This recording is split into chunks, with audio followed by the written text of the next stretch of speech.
الحمد لله نحمده ونستعينه ونستغفره ونؤمن به ونتوكل عليه ونعوذ بالله من شرور أنفسنا ومن سيئات أعمالنا من يهده الله فلا مضل له ومن يضلله فلا هادي له ونشهد أن لا إله إلا الله وحده لا شريك له ونشهد أن سيدنا ومولانا محمدًا عبده ورسوله صلى الله عليه وعلى آله وأصحابه وبارك وسلم أما بعد فأعوذ بالله من الشيطان الرجيم بسم الله الرحمن الرحيم وما أرسلناك إلا رحمة للعالمين بارك الله لنا ولكم في القرآن المجيد والفرقان الحميد رب اشرح لي صدري ويسر لي أمري واحلل عقدة من لساني يفقه قولي. معزز سامعین کرام، یہ مہینہ ربیع الاول کا چل رہا ہے، جس میں میرے اور آپ کے آقا امام الانبیاء محمود کبریاء احمد مجتبی محمد مصطفیٰ صلی اللہ علیہ وسلم کی ولادت ہوئی ہے۔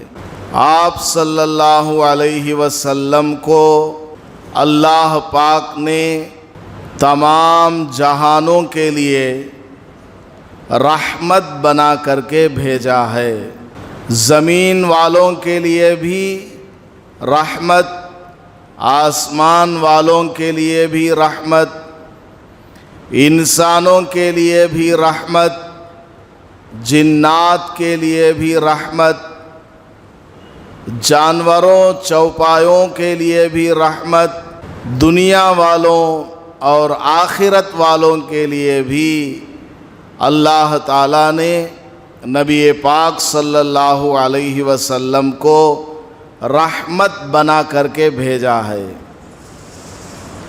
آپ صلی اللہ علیہ وسلم کے اندر اس قدر رحم و کرم کا مادہ اور اس کی صفت موجود ہے کہ اللہ پاک نے آپ صلی اللہ علیہ وسلم کا نام ہی رحمت للعالمین رکھ دیا ہے کہ آپ صلی اللہ علیہ وسلم تمام جہان والوں کے لیے باعث رحمت ہیں۔ مکہ والوں نے، مکہ کے کفار نے نبی پاک صلی اللہ علیہ وسلم کو نبوت ملنے سے پہلے صادق اور امین کا لقب دیا کہ آپ صلی اللہ علیہ وسلم بہت زیادہ سچ بولنے والے ہیں اور بہت ہی امانت دار ہیں، پاکیزگی والے، بزرگی والے، سنجیدہ مزاج، نرم طبیعت، کینہ کپٹ سے، بغض و عداوت سے پاک،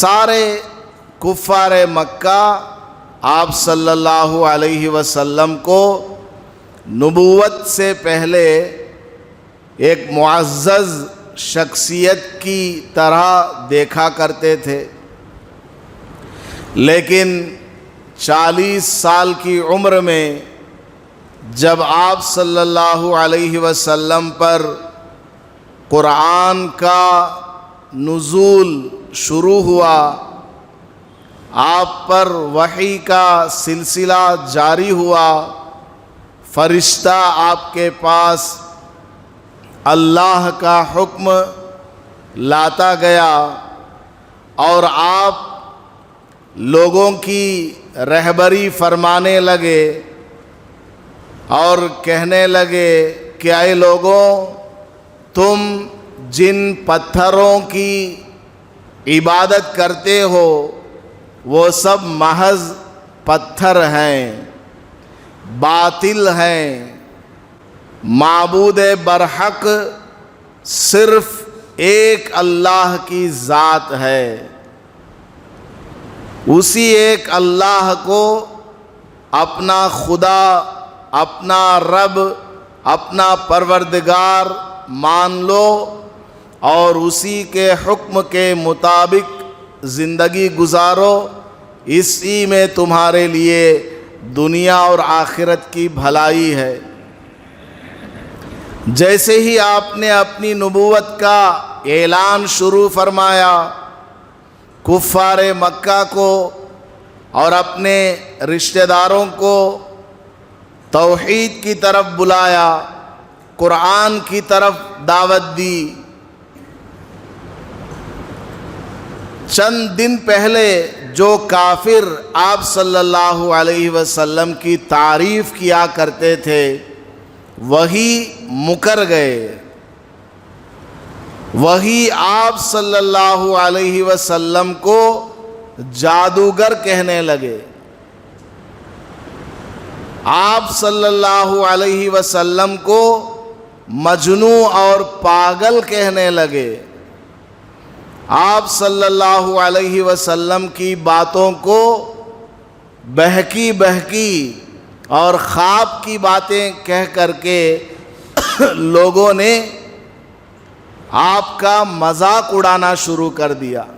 پھر دھیرے دھیرے آپ صلی اللہ علیہ وسلم پر الزام لگانے لگے، آپ کو اذیت پہنچانے کی کوشش کی گئی، آپ صلی اللہ علیہ وسلم کے ہاتھ پر جو کوئی آدمی مسلمان ہو جاتا، اسلام کے آغوش میں آ جاتا، اس کو ستایا جاتا تھا، سخت تپتی ہوئی دھوپ میں ریت پر لٹایا جاتا اور سینے کے اوپر بڑے بڑے پتھر رکھ دیے جاتے، کانٹوں پر حضور کے دیوانوں کو، صحابہ کو راتوں رات لٹایا جاتا، طرح طرح کی اذیتیں اور تکالیف کا سامنا حضور کو اور صحابہ کو کرنا پڑتا تھا،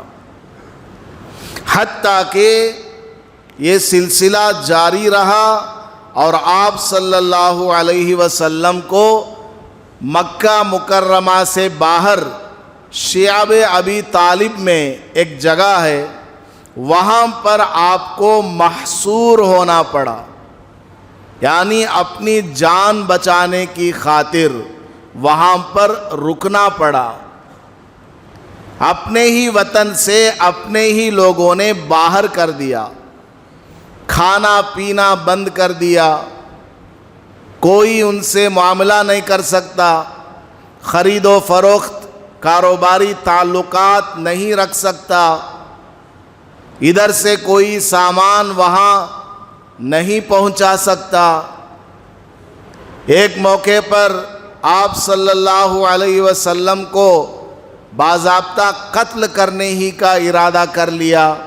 اس طرح آپ کو اس قدر کفار مکہ نے ستایا کہ آپ خود بیان فرماتے ہیں کہ مجھے کفار مکہ نے اس قدر ستایا، اور اسی طرح مدینہ منورہ کے رہنے والے یہودیوں نے اس طرح ستایا، اس قدر اذیتیں پہنچائیں کہ اس سے پہلے کسی پیغمبر کو ایسا نہیں ستایا گیا۔ مکہ مکرمہ چھوڑ کر آپ کو مدینہ منورہ کی طرف ہجرت کرنا پڑا، وہاں بھی یہودیوں کے ساتھ ان کی پریشانیوں کو جھیلنا پڑا، ان کا مقابلہ کرنا پڑا۔ بہت سے صحابہ حضور کی زندگی میں، حضور کی آنکھوں کے سامنے شہید ہو گئے، عورتیں بیوہ ہو گئیں، بچے یتیم ہو گئے۔ مکہ مکرمہ میں صحابہ کا جو بھی مال تھا، جائیداد تھی، زمین، باغات وغیرہ تھے، کافروں نے ان پر قبضہ کر لیا۔ مدینہ منورہ صحابہ بالکل خالی ہاتھ آئے، ایمان کو نہیں چھوڑا۔ طرح طرح کی تکالیف آپ صلی اللہ علیہ وسلم کو دی گئیں، اس کے باوجود آپ صلی اللہ علیہ وسلم نے امت کو ایسی تعلیم دی ہے کہ اس کی نظیر ہمیں نہیں ملتی ہے۔ آپ صلی اللہ علیہ وسلم نے اس قدر تکالیف برداشت کرنے کے باوجود امت کو ایسا پیغام دیا کہ ایسا پیغام پیغمبر کے سوا کوئی اور دے ہی نہیں سکتا۔ آپ صلی اللہ علیہ وسلم بڑے ہی رحم و کرم کرنے والی شخصیت تھی۔ ایک مرتبہ آپ صلی اللہ علیہ وسلم گرمی کے موسم میں ایک درخت کے سائے میں آرام فرما رہے تھے۔ ایک دشمن آیا آپ صلی اللہ علیہ وسلم پر حملہ کرنے کے لیے، آ کر کے حملہ کیا۔ آپ صلی اللہ علیہ وسلم کو اپنی تلوار دکھایا اور کہنے لگا کہ میں اس سے آپ کی جان لے لوں گا۔ آپ صلی اللہ علیہ وسلم نے کچھ بھی نہیں فرمایا۔ آپ نے اللہ کی طرف سے مدد آئی، اس کے ہاتھ میں جو تلوار تھی وہ برداشت نہیں کر پایا، اس نے تلوار کو چھوڑ دی۔ آپ نے اس کے ہاتھ سے تلوار اپنے ہاتھ میں لے لی اور اس سے پوچھا، اب بتا تجھے مجھ سے کون بچا سکتا ہے؟ اس سے پہلے تو کہہ رہا تھا کہ مجھے کوئی نہیں بچا سکتا اور میرا ایمان اللہ پر تھا، اب تلوار میرے ہاتھ میں ہے، بتا تجھے موت سے اب کون بچا سکتا ہے؟ اب وہ بالکل لڑکھڑانے لگا، کانپنے لگا، معافی مانگنے لگا۔ آپ صلی اللہ علیہ وسلم نے تلوار اس کے ہاتھ میں دے دی اور معاف کر دیا، جاؤ میں نے تم کو معاف کر دیا۔ تو وہ کافر دشمن اسلام آپ صلی اللہ علیہ وسلم کے اس اچھے اخلاق کو دیکھ کر فوراً مسلمان ہو گیا کہ آپ چاہتے تو مجھے قتل کر سکتے تھے، میری گردن اڑا سکتے تھے، طاقت بھی ہے، قدرت بھی ہے، ہتھیار بھی ہاتھ میں ہے اور میری طرف سے ہی زیادتی ہوئی ہے، لیکن آپ نے مجھے معاف فرما دیا۔ فوراً اس نے اسلام قبول کر لیا۔ ایک عورت نے آپ صلی اللہ علیہ وسلم کو کھانا پیش کیا کہ آپ اس کو کھا لیں۔ آپ صلی اللہ علیہ وسلم نے وہ گوشت کھانا چاہا اور ایک لقمہ ہی اندر گیا تھا کہ اس میں زہر تھا، اس کا احساس ہو گیا۔ بعد میں آپ نے کھانا نہیں کھایا۔ آپ صلی اللہ علیہ وسلم کے صحابہ کو پتہ چلا، صحابہ اس عورت کو گھسیٹ کر کے لائے کہ حضور کو تم نے زہر آلود کھانا دیا ہے، آج تمہاری گردن اڑا دی جائے گی۔ حضور صلی اللہ علیہ وسلم نے فرمایا، اس بیچارے سے غلطی ہو گئی ہے، چلو چھوڑ دو، معاف کرو، رہنے دو۔ ایک آدمی آیا اور مسجد نبوی میں، مسجد میں کسی کنارے پر پیشاب کرنے لگا۔ بالکل اناڑی آدمی، دیہاتی قسم کا آدمی ہے، کافر ہے، مسجد میں ایک کنارے پر پیشاب کرنے لگا. صحابہ دوڑے اور اس آدمی کو پکڑ کر روکنا چاہا اور مارنا پیٹنا چاہا. حضور صلی اللہ علیہ وسلم نے فرمایا نہیں نہیں، اس کو کچھ نہ کہو، آرام سے اس کو پیشاب کرنے دو. کیوں؟ درمیان میں اگر روک دیں گے، پیشاب بیچ میں اگر رک جائے بڑی جلن محسوس ہوتی ہے، تکلیف ہوتی ہے. ویسے بھی وہاں کا موسم گرمی کا ہے، اور اگر اس کو ابھی تم جا کر کے لپکو گے تو وہ ادھر ادھر بھاگنے لگے گا. کیا ہوگا؟ پیشاب ایک جگہ کی بجائے مسجد کے متعدد جگہوں میں جا کر کے پیشاب کے قطرے گریں گے، گندگی زیادہ پھیلے گی. تو اس آدمی کو تکلیف سے بچانے کے لیے آپ صلی اللہ علیہ وسلم نے فرمایا وہ انجان آدمی ہے، رہنے دو. جب وہ پیشاب سے فارغ ہوا، صحابہ فرماتے ہیں حضور صلی اللہ علیہ وسلم اپنے دستے مبارک سے مٹی اٹھا کر لے گئے اور پیشاب پر ڈالا. آج ہم لوگ مسجد میں پیشاب، ٹائلٹ، باتھ روم کو چھوڑیے، وضو خانے میں اگر کسی کا تھوک پڑا ہوا ہو اس پر تھوڑا ایک جگ پانی ڈالنے کو تیار نہیں. مسجد کے ٹائلٹ میں جاتے ہیں، بیت الخلاء میں جاتے ہیں، خود اپنی گندگی پر ایک دو ایکسٹرا جگ ڈالنے کے لیے تیار نہیں. راستے میں سگریٹ نہیں پیتے، مسجد کے ٹائلٹ میں آ کر کے سگریٹ پیتے ہیں، بیڑی پیتے ہیں، پان کھا کر کے وہاں تھوکتے ہیں، پینٹنگ کر کے جاتے ہیں. اور ہمارے نوجوان اسکول میں ایگزام میں کچھ نہیں لکھتے، لیٹرین کے دروازے میں سب لکھ کر کے آتے ہیں، پورا نیوز لکھ کر کے آتے ہیں. نبی پاک صلی اللہ علیہ وسلم نے ہمیں کیا سکھایا اور ہم کیا کر رہے ہیں؟ آپ صلی اللہ علیہ وسلم کفار مکہ اور یہود مدینہ سے بہت ساری تکالیف کو جھیلنے کے باوجود رحم کرم کا معاملہ فرمایا کرتے تھے، غلاموں کے اوپر رحم کھایا کرتے تھے. ایک مرتبہ حضرت ابو مسعود رضی اللہ تعالیٰ عنہ کو حضور نے دیکھا کہ وہ اپنے غلام کو کوڑا لے کر کے مار رہے ہیں. آپ نے دور سے ہی آواز لگائی. حضور کی عادت نہیں تھی راستے میں پیچھے سے بات کرنے کی عادت نہیں ہے، پیچھے سے سلام کرنے کی بھی عادت نہیں، سامنے جا کر کے سلام کرنا یہ صحیح طریقہ. ہاں کبھی ضرورت میں ہو گیا وہ بات الگ ہے. آپ صلی اللہ علیہ وسلم راستے سے گزر رہے تھے، دیکھا ابو مسعود رضی اللہ تعالیٰ عنہ ایک غلام کو کوڑے سے مار رہے ہیں. غلام کا مطلب کیا؟ خریدا ہوا. جیسے ہم کوئی جانور خرید کے لاتے ہیں، اب وہ ہمارا ہے، چاہے اس کو کاٹ کر کے کھا جاؤ یا بیچ ڈالو، تمہاری مرضی ہے. تو غلام بھی اسی جیسا ہے کہ اس کو خرید کر لایا جاتا ہے. اب وہ جتنا بھی کام کرے گا، جتنا بھی کمائے گا، سارے پیسے اس خریدنے والے کے ہو جائیں گے، مالک کے ہو جائیں گے. مالک کی اجازت کے بغیر وہ شادی بھی نہیں کر سکتا، مالک کی اجازت کے بغیر وہ سفر میں نہیں جا سکتا ہے. بڑے کٹھن اس زمانے کے قانون تھے.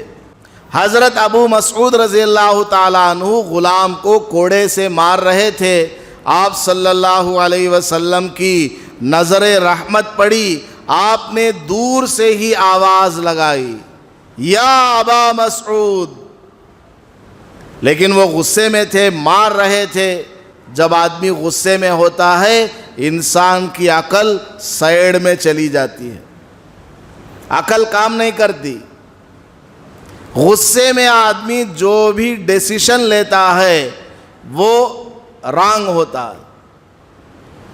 غصے کے وقت عقل دماغ پہ نہیں رہتی، وہ سائیڈ میں چلی جاتی ہے. غصے کی حالت میں کبھی کوئی فیصلہ آدمی صحیح سے نہیں کر پاتا. تھوڑا پانی پی لو، کھڑے ہو تو بیٹھ جاؤ، بیٹھے ہو تو لیٹ جاؤ، اعوذ باللہ بسم اللہ پڑھو، 5-10 منٹ صبر کرو، سوچو، اس کے بعد فیصلہ لو۔ وہ صحابی کہتے ہیں میں بڑے غصے میں تھا، اس کو مار رہا تھا، مجھے پیچھے سے آواز نہیں آئی، دوبارہ آواز آئی یا ابا مسعود، لیکن میں نے سمجھا کوئی اور پکار رہے، توجہ میں نے نہیں دی۔ حضور صلی اللہ علیہ وسلم بالکل میرے قریب آ گئے جب مجھے پتا چلا کہ مجھے تو سرکار دو عالم پکار رہے۔ جیسے ہی حضور کو میں نے دیکھا کہ یار اللہ کے رسول مجھے پکار رہے ہیں، میرے ہاتھ میں جو کوڑا تھا وہ گر گیا، ہاتھ سے گر گیا بے ساختہ۔ میں بالکل ادب کے ساتھ آپ کے سامنے کھڑا ہو گیا، جی حضور کیا فرمانا چاہتے ہیں؟ آپ صلی اللہ علیہ وسلم نے فرمایا، یہ علم ابا مسعود، اے ابو مسعود کان کھول کر کے سن لے، ان اللہ اقدر منک علی ھذا الغلام، تم اس غلام پر جس قدر طاقت رکھتے ہو اللہ تعالیٰ تمہارے اوپر اس سے زیادہ طاقت رکھنے والا ہے۔ تمہاری طاقت کیا ہے؟ کچھ بھی نہیں، تمہارا جسم اللہ تعالیٰ نے زمین و آسمان کو بنایا، اس کی طاقت کا کیا اندازہ ہے؟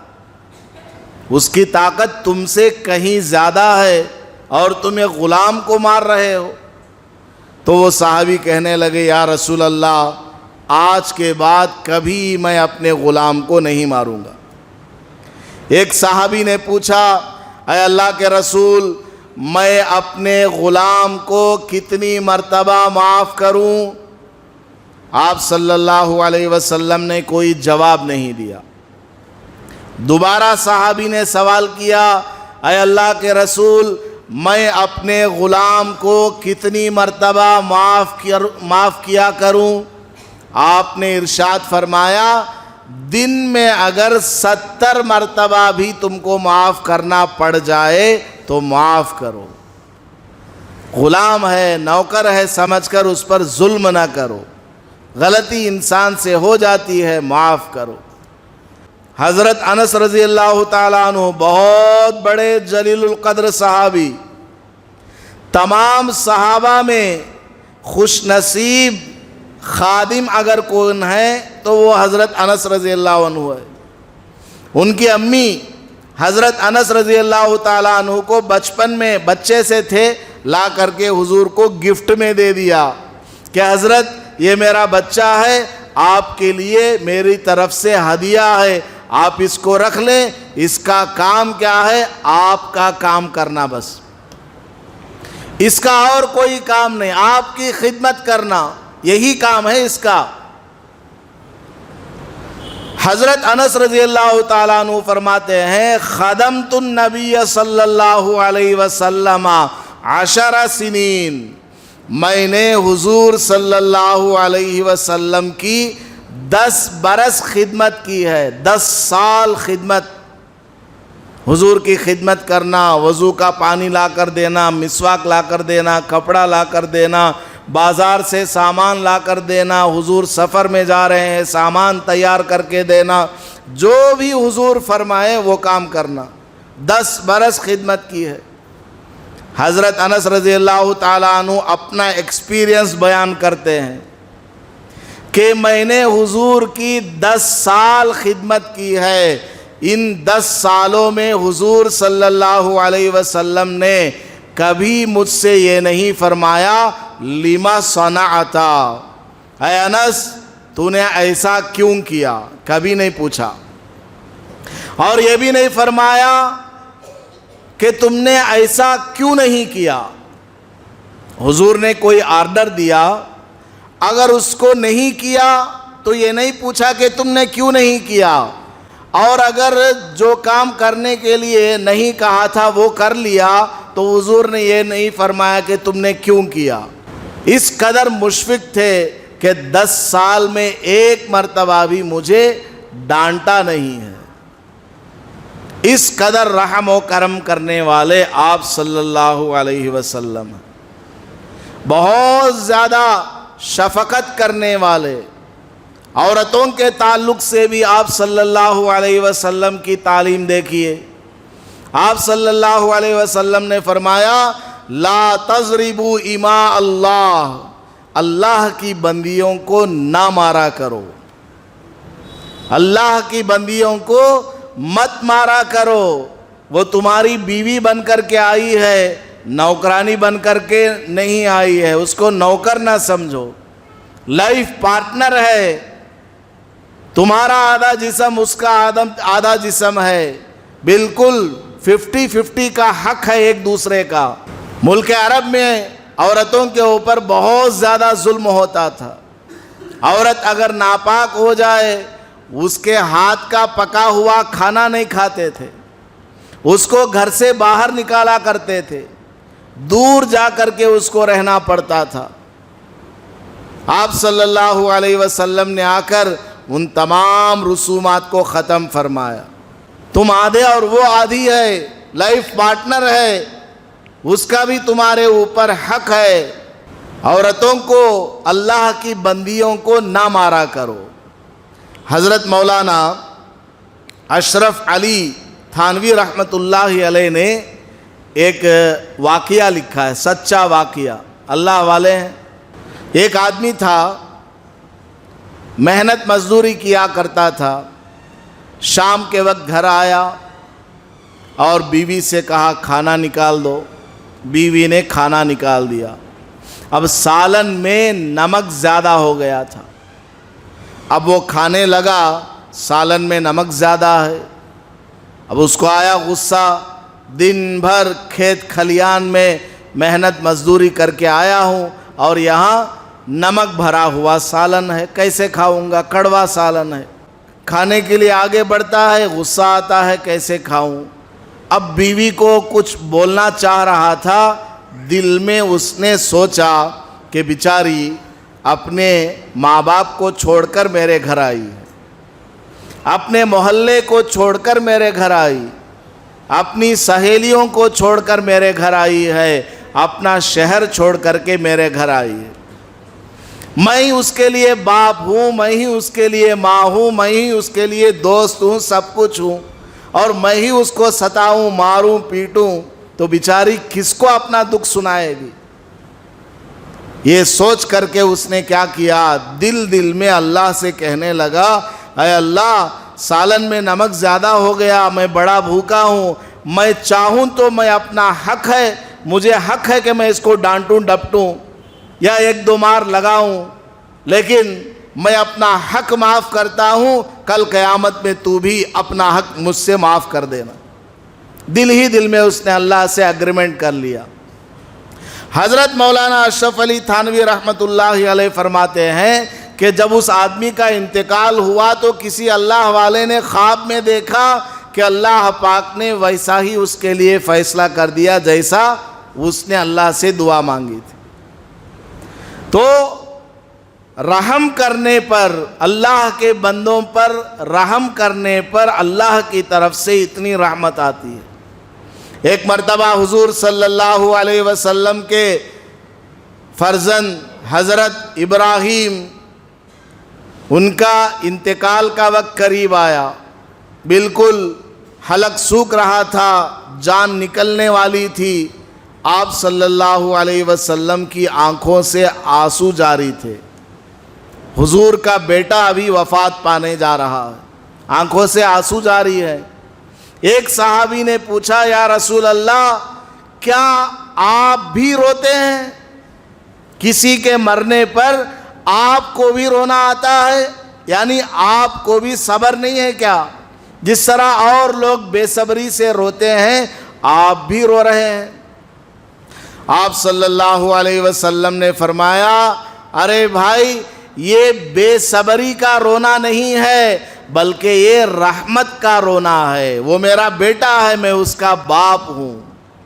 باپ اور بیٹے کا جو ایک تعلق ہے وہ مجھ سے جدا ہونے والا ہے، اس وجہ سے فطری طور پر میری آنکھوں سے آنسو بہہ رہے ہیں اور میرا دل غمگین ہے. آپ صلی اللہ علیہ وسلم بچوں سے بھی محبت فرمایا کرتے تھے. بہت زیادہ آپ صلی اللہ علیہ وسلم مشفق تھے۔ ایک صحابی حضرت جعفر رضی اللہ تعالیٰ عنہ جنگ میں تشریف لے گئے، ان کی شہادت ہو گئی۔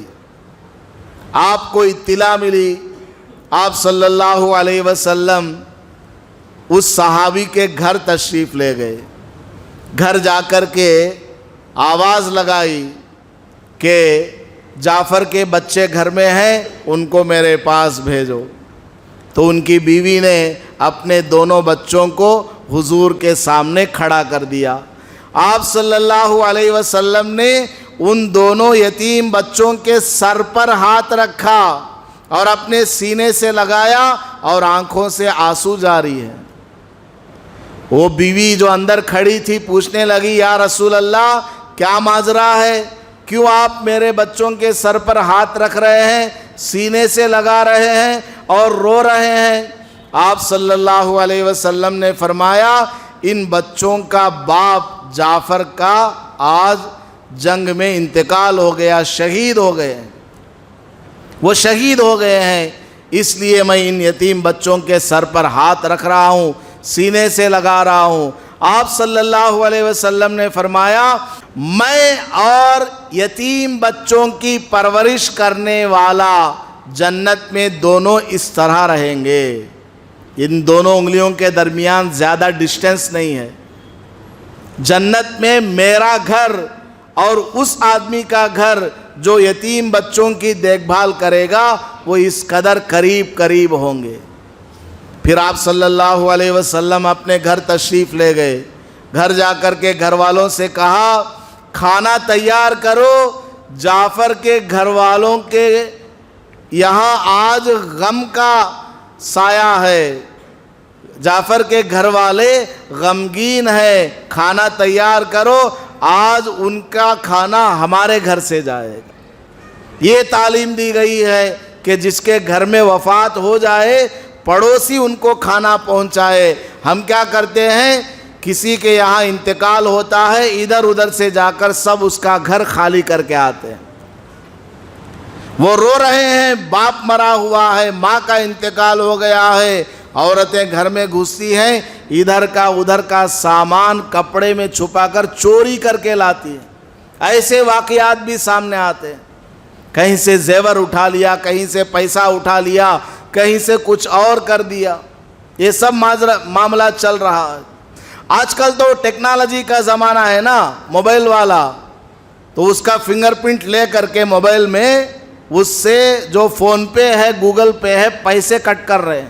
ایسے واقعات بھی سامنے آئے۔ آدمی مرا ہوا ہے، اس کا پیسہ چرایا جا رہا ہے۔ آپ صلی اللہ علیہ وسلم نے امت کو تعلیم دی ہے کہ لوگوں پر رحم کھاؤ، لوگوں کی مدد کرو، ان کی خدمت کرو۔ ایک مرتبہ آپ صلی اللہ علیہ وسلم راستے سے تشریف لے جا رہے تھے، ایک باغیچے کے پاس آپ نے دیکھا ایک اونٹ نہایت لاغر دبلا پتلا کھڑا ہے، اور حضور کو دیکھتے ہی وہ ایسے رونے لگا جیسے بچہ ماں کو دیکھ کر کے روتا۔ آپ کسی کے بچے کو کچھ کہو، ڈانٹو، وہ برداشت کرتا رہتا ہے، جیسے ہی ماں کو وہ دیکھ لیتا ہے تو رونا شروع کر دیتا ہے۔ اب آ گئی میری ماں، اب میں اس کے سامنے شکایت کروں گا، میری ماں تمہارا قصہ دیکھے گی۔ جانور نے جیسے ہی آپ صلی اللہ علیہ وسلم کو دیکھا، بلبلانے لگا، رونے لگا، عجیب سی آواز نکالنے لگا۔ آپ صلی اللہ علیہ وسلم اس کے قریب تشریف لے گئے، اس کے سینے پر ہاتھ پھیرا، پشت پر ہاتھ پھیرا، اس کو تسلی ہو گئی، اور اس نے حضور کو کچھ اشارے سے باتیں بتائی۔ آپ صلی اللہ علیہ وسلم نے صحابہ سے کہا، اس اونٹ کا مالک کون ہے؟ ایک انصاری صحابی آئے، یا رسول اللہ میں ہی اس کا مالک ہوں۔ حضور نے فرمایا، کیا تم کو خدا کا خوف نہیں ہے؟ اللہ سے نہیں ڈرتے ہو؟ دیکھو اونٹ سے پورا کام لیتے ہو لیکن اس کو چارہ نہیں دیتے ہو، کتنا دبلا پتلا ہو گیا ہے، یہ تمہاری شکایت کر رہا ہے۔ تب اس صحابی نے کہا، یا رسول اللہ آئندہ اس کا میں خیال رکھا کروں گا۔ جانوروں پر آپ صلی اللہ علیہ وسلم رحم کھانے والے۔ ملک عرب میں جاہلیت کا زمانہ تھا، جانور کو زندہ کاٹ کر کے کھاتے تھے۔ جانور کا جو پشت کا حصہ ہوتا ہے، جس کو پٹھ بولتے ہیں، پیٹھ والا حصہ، پیچھے والا حصہ، زندہ جانور کھڑا ہے، اس میں سے تھوڑا سا گوشت کاٹ کر کے کھایا کرتے تھے۔ اس قدر جاہل لوگ، آپ صلی اللہ علیہ وسلم نے فرمایا زندہ جانور کو زندہ ہونے کی حالت میں اس کا کوئی حصہ کاٹ کر کے کھانا ایسا ہے جیسا کہ مردار کو کھانا، حرام ہے۔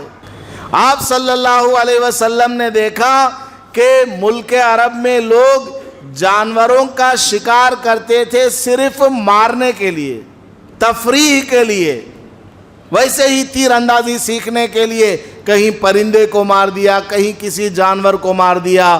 آپ صلی اللہ علیہ وسلم نے فرمایا کھیل تماشوں کے لیے کسی جانور کو نہ مارا کرو، کھانے کا ارادہ ہے تب کسی جانور کو تمہیں شکار کرنا ہے یا ذبح کر کے کھانا ہے، ویسے ہی کھیل تماشے کے لیے جانور کو نہیں مار سکتے۔